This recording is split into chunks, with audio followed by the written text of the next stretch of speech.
ma suurtoobayso Soomaali baa la isu keenayaa waana ku tamaya ku arkaayo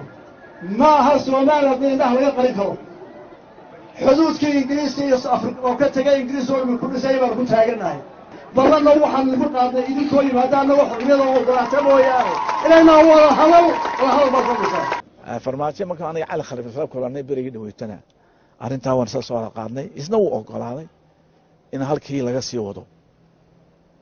waxyaalaha imanka ay sameynayaan waa waxyaalaha doonna marka la wada hadlaan in la joojiyo oo ay kow ka tahay in la joojiyo had iyo goor gudhin u ah wada hadalena in wixii aflagaada ah wixii xanaf keenaya wixii dad si kala fogeynaya in la joojiyo ayaa in wixii hore lagu heshiiyey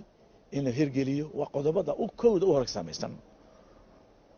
markaan waxaan leenahay arrintan muusana kuma keligii kuma dhawaaqi karo baashana ma taageeri karo waa arrin qaran arrintan walaabla ka cunbaheed caadifad jabhad ma nihin government baan nahay jabhadda isna booran jirta la hadlayna maxamed siyaad bare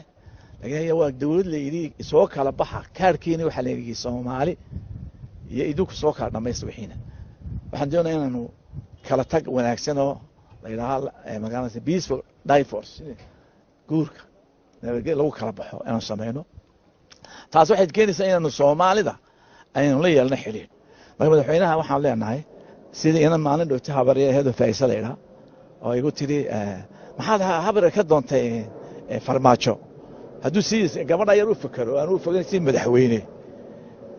hadduu u fakaro waxaan leenahay marka ku ogolaan mayno talada waa la wada leeyahay arrimaha waa la leeyahay jiro kaliya goyn karin go'aan qaran buu ahaa baarlamaanka guurtiga asxaabtu waxaan leenahay aduu wadanka laguma wada anaa talinaya keligay dalkan lagu wadi maayo waa haddii aan talada qaadan waa laga tashan doonaa dalkan waa loo soo baaba'ay waa loo soo dhintay maaha inuu niiraa anaa keligay oo dhaharka ah dhahar muxuu yidhi maaha absolute waxaan ku leenahay waa wada hadal waa la bilaabayaa waa ku mahadsantahay rag dad ka shaqeeyey wadamada ka shaqeeyey European ahaa xoogigan u shaqeeyey UN-ta ninka cusub waa mahadsantihiin dhowr madaxweynuhu dhowr jeer baan anagu niiray waa wada hadleen imista jibril wada hadleen muxuu Muuse bixiye farmaajo wada hadleen ilaa Djibouti ma isku yimaadaan baa xitaa la soo barboos gareeyay marka maaha inaad wadanka laguma wada caadifad